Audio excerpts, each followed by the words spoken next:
If you're encountering the cloud save error 2025 in Cyberpunk 2077, follow these steps to disable the cloud save feature and resolve the issue.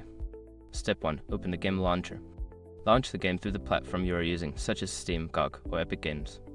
Make sure you are logged into your account. Step 2. Access game settings. Once the game launcher is open, navigate to the settings menu. This is usually found in the top right corner or in a drop-down menu. Step 3. Locate cloud save options.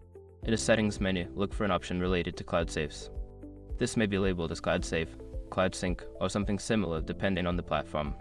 Step 4. Disable cloud saves. Toggle the cloud save option to disable it. Confirm any prompts that may appear to ensure that the change is saved. Step 5. Restart the game.